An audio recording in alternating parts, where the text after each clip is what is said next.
The road to the forgotten garden was a narrow, winding path swallowed by dense trees.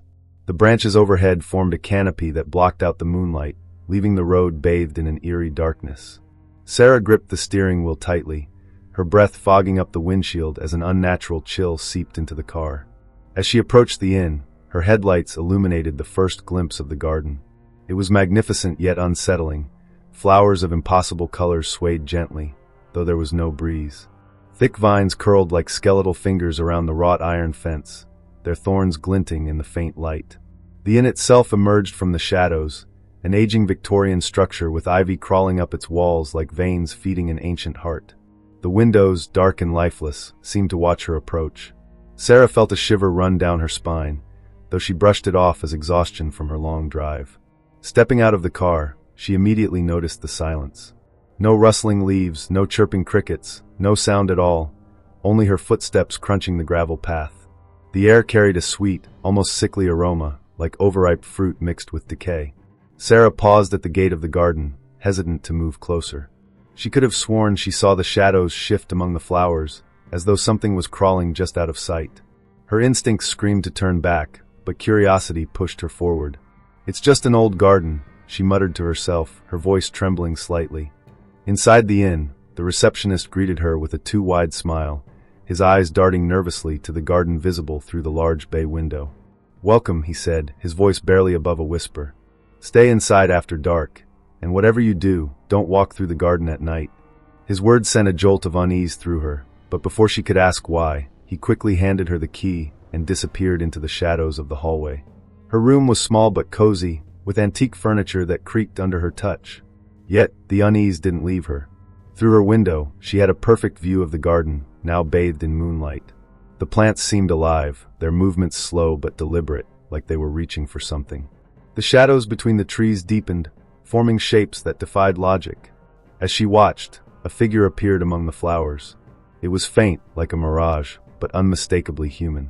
It lingered near the center of the garden, its head turning toward her window. Sarah's breath hitched as the figure raised a hand and pointed directly at her.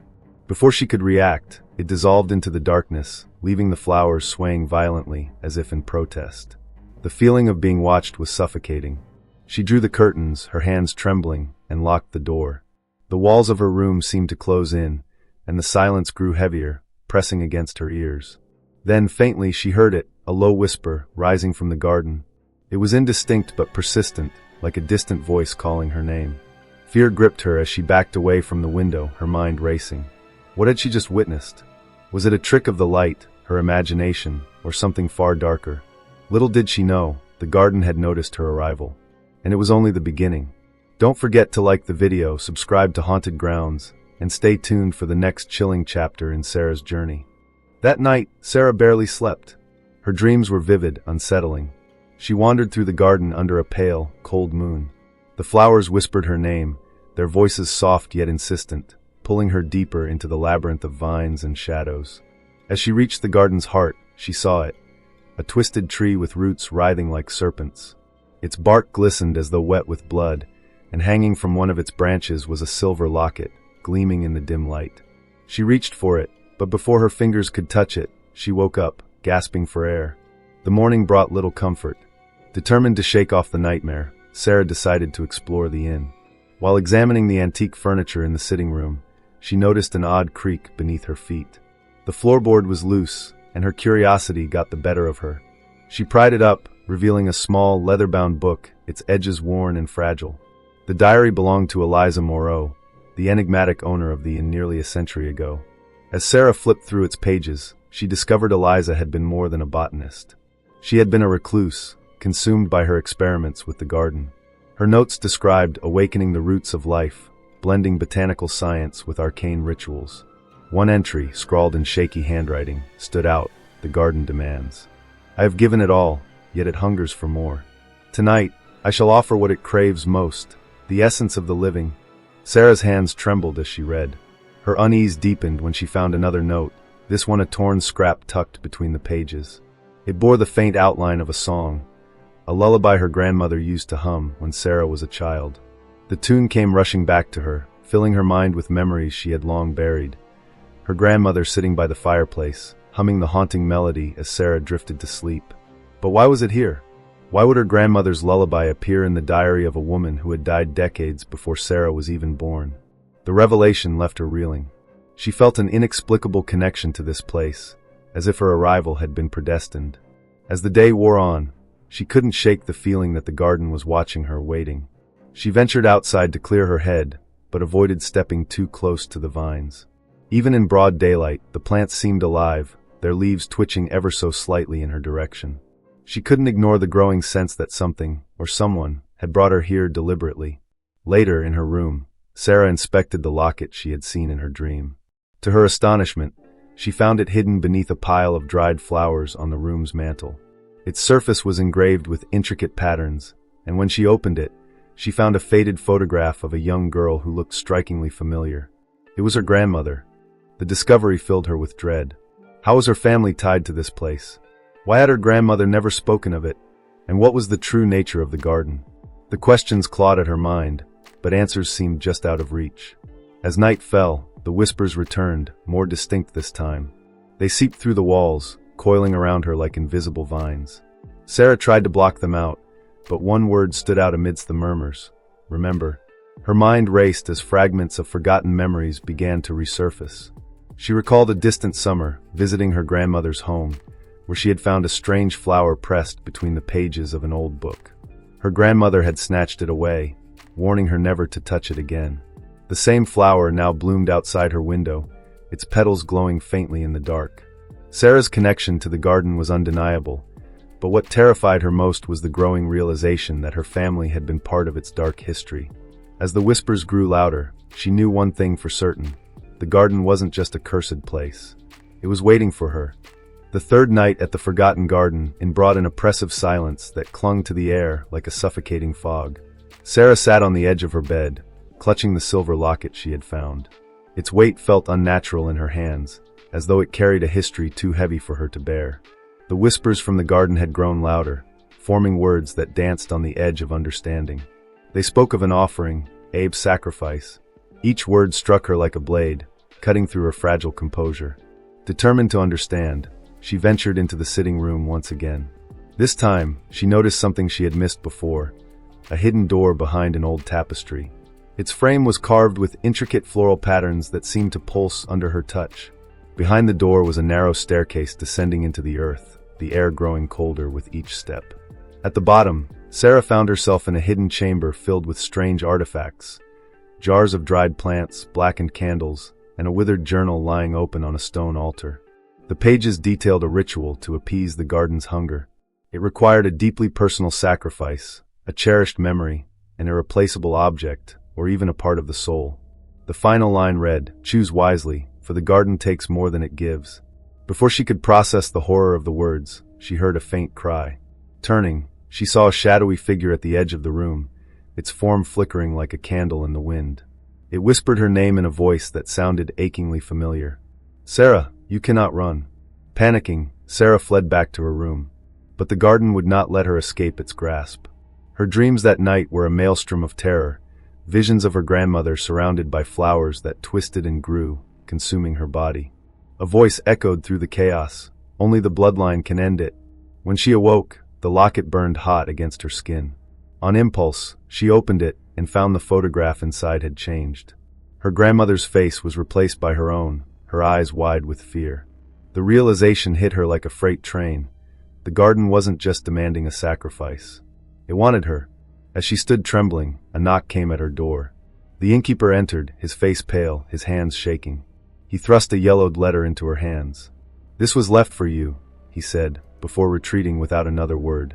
The letter was written in a hand she recognized instantly, her grandmother's. "Sarah, if you are reading this, then you are stronger than I was. The garden has cursed our family for generations. It calls to us, feeding on our fears and our pain. I tried to escape, but it found me. It will find you too. The only way to break free is to give it what it desires most, your light. But be warned, Sarah, once you give it, you may never be the same again." The words left her trembling, her mind spiraling. What did her grandmother mean by light? What part of herself would she have to surrender to survive this nightmare? As the clock struck midnight, Sarah's decision was forced upon her. The garden seemed to come alive, its vines slithering up to her window like hungry snakes. The whispers grew deafening, chanting in unison, "Choose." The air was thick with dread, and Sarah felt her body growing weak, her strength draining with every breath. Standing at the edge of the garden, she clutched the locket tightly. Her options were clear but horrifying. She could throw the locket into the heart of the garden, severing her connection to her family forever. Or she could step into the garden herself, offering her soul to appease its hunger. Both choices felt like death, one physical, the other spiritual. Tears streaming down her face, Sarah whispered a desperate plea, "What do you want from me?" The garden answered with a single word, carried on the wind, "Everything." Her heart pounded as she weighed her options. The garden loomed before her, its vines writhing in anticipation. Whatever she chose, Sarah knew one thing. The garden would never let her go without taking something precious. The fourth night at the forgotten garden, it was colder than any before.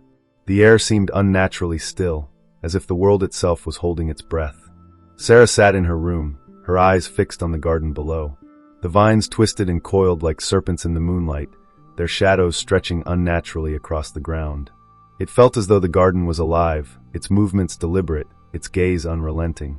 She tried to convince herself it was her imagination, but deep down, she knew the truth. The garden was watching her.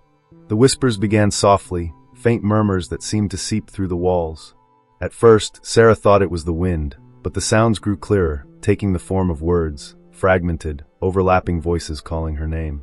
She pressed her hands to her ears, but the whispers only grew louder, filling the room like a rising tide. The voices weren't human. They were guttural, distorted, laced with an unnatural malice that made her skin crawl. Unable to endure the oppressive atmosphere, Sarah grabbed a flashlight and decided to confront the source of the whispers.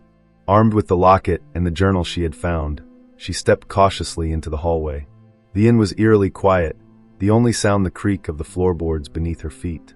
Shadows seemed to move in the corners of her vision, just out of reach, and the air carried a faint, metallic scent that made her stomach churn.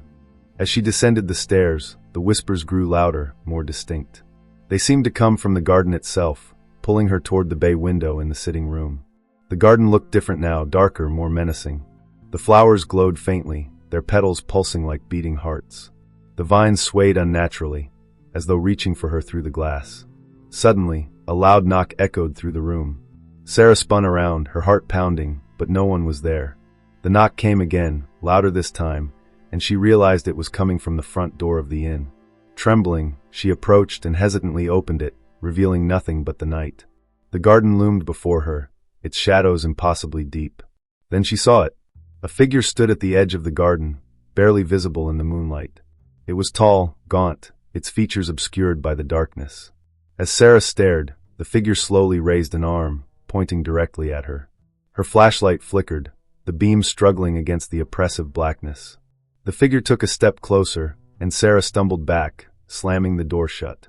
She turned to run, but the whispers followed her, louder now, echoing through the halls. They were everywhere, in the walls, the floor, the very air she breathed. Her flashlight flickered again, plunging her into darkness. In the dim glow of the moonlight streaming through the windows, she saw shadows moving along the walls, forming grotesque shapes that twisted and writhed. Panicked, Sarah retreated to her room and locked the door. But even there, she couldn't escape. The shadows began to gather, coalescing in the corner of the room. A faint figure emerged, translucent and ghastly, its eyes hollow, and its mouth twisted into a silent scream. The whispers turned into a low growl as the figure stepped closer. Sarah clutched the locket, its metal icy against her palm, and shouted, "What do you want from me?" The figure stopped, tilting its head as though considering her question. Then it pointed toward the garden, its voice a rasping whisper that echoed in her mind. "Come." The room grew colder, frost creeping along the edges of the window. Sarah could feel the pull of the garden, an invisible force tugging at her very soul. She knew she couldn't resist it much longer. The whispers subsided, replaced by a single, chilling voice that seemed to emanate from the locket itself. "The roots remember. The roots take." Tears streamed down her face as the realization struck her. The garden wasn't just alive. It was hungry, and it wouldn't stop until it consumed her entirely. But why her? Why now? The answers lay in the shadows of the garden, waiting for her to uncover them. Summoning her courage, Sarah resolved to confront whatever waited for her beyond the vines. She took a deep breath, opened the door, and stepped into the night. The garden welcomed her with a rustle of leaves, its whispers forming a haunting melody. She knew this was only the beginning. Don't forget to like, comment, and subscribe to Haunted Grounds. As Sarah stepped into the garden, the world around her shifted. The air grew thick and heavy, wrapping around her like a suffocating shroud. The whispers, now louder and more distinct, filled her ears, their tones laced with malice and curiosity. The garden seemed alive, not just in movement but in intent. The flowers glowed faintly, their petals dripping with what looked like dew but smelled of iron. The vines coiled along the ground like snakes, reaching out as if testing her resolve.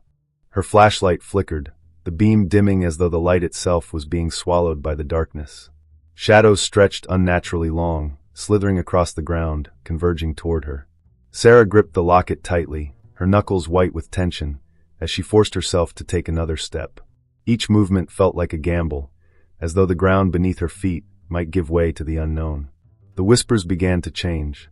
They were no longer incoherent murmurs, but fragmented phrases in a voice she recognized, her grandmother's. "Turn back, leave while you can." The familiarity of the voice froze Sarah in her tracks. But before she could process it, the tone shifted, growing sinister. "You're already mine." Her breath quickened, her heart pounding in her chest. She turned in every direction, searching for the source, but the garden played tricks on her senses. The vines twitched and coiled, their movements deliberate, as if they were watching her, waiting. Then, from the corner of her eye, she saw it, a shadow that moved against the natural flow of the wind. It darted between the trees, its form shifting, its outline flickering like a flame about to extinguish.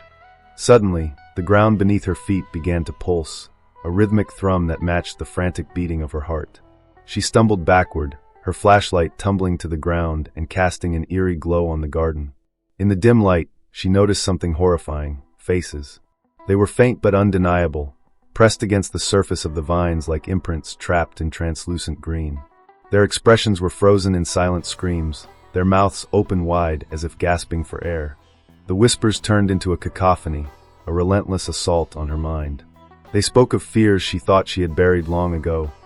The time she almost drowned as a child, the endless nights of loneliness after her parents' deaths, the feeling of helplessness when her grandmother fell ill.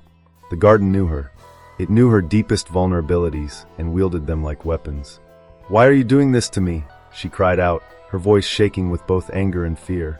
The whispers fell silent for a moment, as if considering her question. Then a single voice, low and guttural, emerged from the shadows. "Because you belong to us." Sarah stumbled back, her foot catching on a root that wasn't there moments before.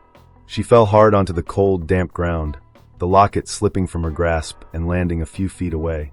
As she reached for it, the earth seemed to come alive. Vines shot out of the soil, wrapping around her wrists and ankles, pulling her down. The faces in the vines twisted and writhed, their mouths moving as if trying to speak. One face stood out among the rest. It was her grandmother's, her eyes filled with sorrow and desperation.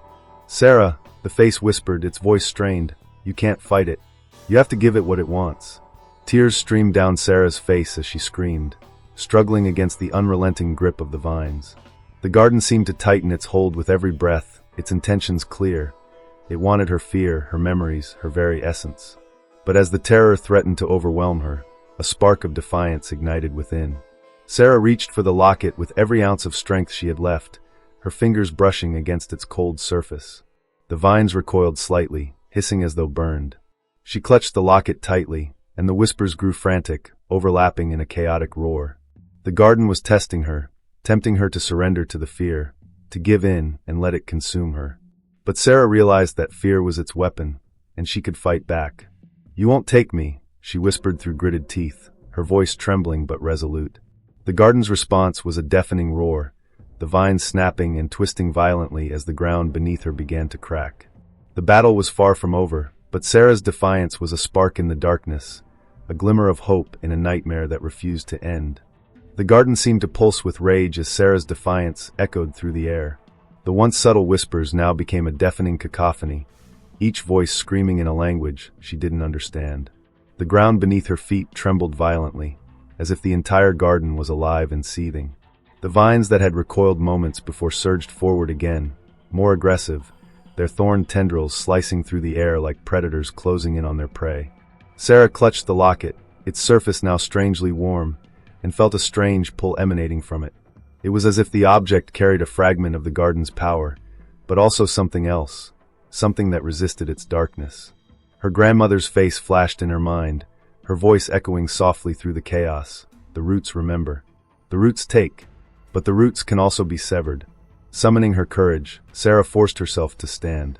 Her legs felt heavy, as though the garden was trying to root her in place, but she pressed forward. The vines snapped at her, their thorny tendrils drawing thin lines of blood on her arms and legs. Every step felt like a battle, her body aching under the garden's unrelenting assault. At the heart of the garden, Sarah found herself standing before the massive tree she had seen in her dream. Its twisted branches reached toward the sky like skeletal fingers, and its bark seemed to glisten as though it was alive.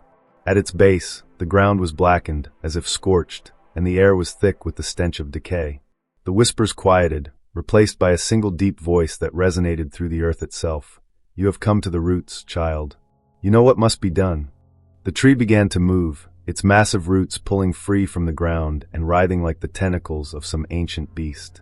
At its center, a hollow opened, revealing a pulsating red core that emitted an otherworldly glow. Sarah felt her heart lurch as she realized the core was filled with faces, twisted, anguished human faces. Among them, she saw her grandmother, her expression frozen in sorrow. The voice spoke again, this time softer, almost coaxing. "Give me your light, and I will release her.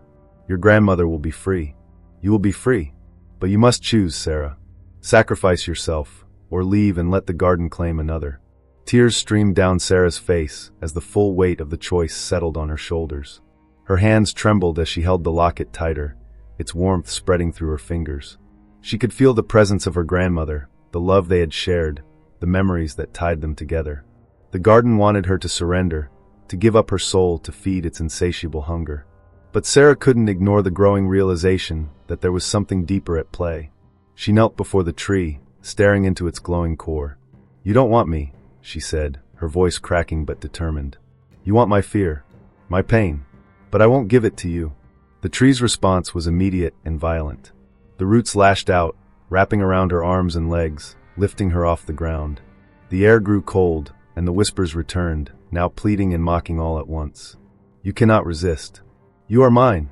Sarah's mind raced. Her grandmother's words echoed again. The roots can also be severed. Desperate, she opened the locket and found, nestled inside, a small shard of something that shimmered with a faint golden light. It wasn't just a keepsake, it was a key. Summoning every ounce of courage, Sarah pressed the shard into the bark of the tree, aiming for its pulsating core. The reaction was immediate. The tree let out a deafening roar, its roots thrashing wildly as the golden light spread through its twisted form. The faces in the core began to fade, their expressions softening as if they were being released. The ground beneath Sarah's feet began to shake violently, and the garden seemed to writhe in agony. The vines retreated, their movements sluggish and weak. The whispers turned to wails, then silence. The tree collapsed in on itself, its once massive form crumbling into ash. Sarah fell to the ground, gasping for air, her body trembling from the effort. In the distance, the first rays of dawn pierced the horizon, bathing the garden in light for the first time in what felt like an eternity. As the sun rose, Sarah noticed the flowers had withered, their vibrant colors now dull and lifeless. The air was still, no longer carrying the garden's oppressive weight. But even in the calm, Sarah couldn't shake the feeling that the garden's power wasn't truly gone, only dormant, waiting for another chance to grow. As the garden lay in eerie silence, its once vibrant colors faded to ash, Sarah felt the air shift around her. The dawn's light pierced the shadows, but it did little to dispel the dread that lingered. She thought it was over, that her defiance and the shard from the locket had destroyed the garden's power. But as she turned to leave, she noticed something strange. The ash that had fallen from the tree wasn't inert. It was moving. The blackened remains of the ancient tree began to swirl across the ground, converging in unnatural patterns. The soil trembled, and from its depths a new form emerged. This was no mere tree. It was a monstrous amalgamation of roots, bones, and shadows, its towering figure pulsing with a malevolent energy. The voices returned, no longer whispers but a thunderous chorus. "You dare defy us? You cannot destroy what you do not understand." Sarah's heart raced as the creature took shape, its hollow eyes glowing with an unnatural light. The faces of the souls it had consumed were now embedded in its bark-like skin, their expressions frozen in torment. Her grandmother's face was among them, her eyes staring directly into Sarah's, filled with silent pleas for salvation.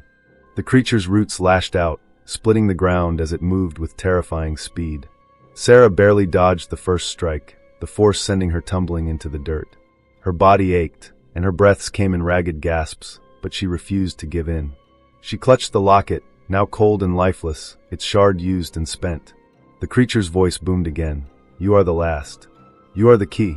If you do not yield, all who came before you will remain with us forever." Its words struck deep, filling her with doubt. She looked at her grandmother's face, etched into the creature's form, and for a moment, she felt the pull of despair. But then she remembered the defiance that had brought her this far. She wasn't just fighting for herself. She was fighting for everyone the garden had claimed. Summoning her courage, Sarah stood, her legs trembling but her resolve unshaken. "You don't control me," she shouted, her voice breaking but firm. "And you won't take anyone else." The creature let out a deafening roar, and the ground beneath her split open. A wave of shadows poured out, engulfing her in darkness. Sarah felt icy tendrils wrapping around her, pulling her toward the abyss. The whispers returned, this time inside her mind, taunting her with visions of failure. But in the depths of the darkness, she felt a faint warmth. The locket, though empty, began to glow softly in her hand. She realized it wasn't the shard that held power. It was her connection to those who had come before her family, her memories, and her defiance against the garden's cruelty. Gripping the locket tightly, Sarah closed her eyes and focused on the warmth. The glow grew stronger, spreading through her body and into the darkness around her. The shadows recoiled, hissing in pain as the light pushed them back. The creature roared again, its form beginning to crack and splinter. "You are nothing without fear," it bellowed, its voice tinged with desperation. Sarah stepped forward, her light piercing through the shadows. "Then you've already lost," she said, her voice steady now. With a final surge of energy, she thrust the glowing locket toward the creature's core. The light exploded outward, blinding and all-encompassing. The ground shook violently, and the creature let out a piercing scream as its form disintegrated, the faces of the trapped souls dissolving into the light. When the blinding light faded, Sarah found herself standing alone in the garden. The ash and shadows were gone, replaced by a stillness that felt almost peaceful. The garden was no longer alive, its vines and flowers now lifeless and brittle. Her grandmother's voice echoed softly in her mind one last time. "You did it, Sarah. The roots are severed." Exhausted and trembling, Sarah made her way back to the inn. The sun had fully risen, bathing the world in golden light. But as she glanced back at the garden, she couldn't shake the feeling that the battle had come at a cost.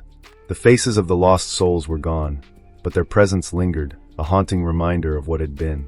Sarah left the inn that morning, the locket still glowing faintly in her hand. She knew the garden's power was broken, but its memory would remain with her forever. As she drove away, she couldn't help but wonder, had she truly defeated it, or had she merely delayed its return? The road away from the forgotten garden stretched before Sarah, winding through the forest like a serpent retreating into the underbrush. The morning light spilled through the trees, casting long shadows that seemed to twist and bend unnaturally as she drove. Despite the warmth of the sun, Sarah couldn't shake the chill that clung to her. The garden was behind her now, but its presence lingered in her thoughts like a dark stain. The locket rested in her palm as she drove, its faint glow now extinguished, leaving only the cold, silver shell.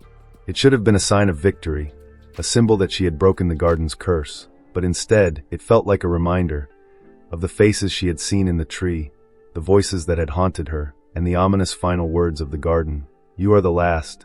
As she reached the outskirts of the town, a strange sensation washed over her. The trees lining the road seemed to lean inward, their branches knitting together to form an oppressive canopy overhead. The whispers that had filled the garden were gone, but a new sound emerged, faint footsteps echoing from somewhere in the distance. She glanced in the rearview mirror, half expecting to see a figure standing in the middle of the road. But there was nothing. At the next turn, Sarah pulled over to collect herself. Her hands shook as she gripped the steering wheel, her breaths coming in shallow gasps. The silence was heavy, almost suffocating, until it was broken by a faint rustling sound. Her heart leapt as she realized it was coming from her bag in the passenger seat. She reached inside and pulled out the journal she had taken from the inn, its leather cover still damp from the garden's dew. Flipping through the pages, she noticed something new. Words she hadn't seen before had appeared, scrawled in jagged handwriting that seemed to bleed into the paper. The garden is never truly gone. It sleeps and it waits. Her pulse quickened as the words began to shift before her eyes, rearranging themselves into a message addressed directly to her. You are the keeper now, Sarah. The roots are severed, but the seed remains. You carry it with you. The locket grew warm in her hand, and she dropped it instinctively, staring at it as though it might come alive. She felt a wave of nausea as the realization hit her. The garden's essence hadn't been destroyed. It had been transferred to her. Sarah's mind raced as fragmented memories of the garden surged to the surface. The faces in the vines, the pulsing core of the tree, her grandmother's voice, all of it had led to this moment. She wasn't free of the garden. She had become its guardian, its anchor to the world. The rustling sound returned, louder now, and she turned her gaze to the forest beyond the road. Among the trees, she saw movement. The vines. They were back, creeping toward her with deliberate intent. Her breath caught as she realized the garden wasn't just tied to the inn, it was tied to her. Wherever she went, it would follow. In a desperate attempt to escape, Sarah started the car and sped down the road. The trees seemed to close in around her, their branches clawing at the car like skeletal hands. The road itself seemed to stretch endlessly, twisting and turning in ways that defied logic. She felt trapped, as though the garden had extended its reach far beyond its physical boundaries. Finally, she broke free of the forest, the trees giving way to an open expanse of fields bathed in sunlight. The oppressive feeling lifted, but the sense of unease remained.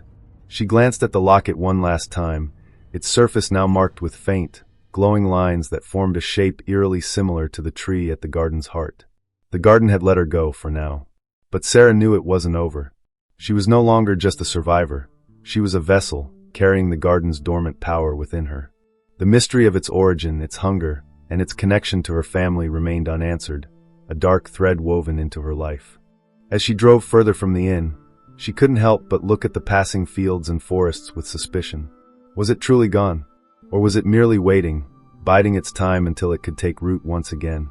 The locket grew colder in her hand, as if responding to her thoughts. And as the last vestiges of the inn disappeared in her rearview mirror, she whispered to herself, "It's not over." If this chilling tale of Sarah's journey has left you with more questions than answers, make sure to like, comment, and subscribe to Haunted Grounds for more spine-tingling stories that will keep you awake at night.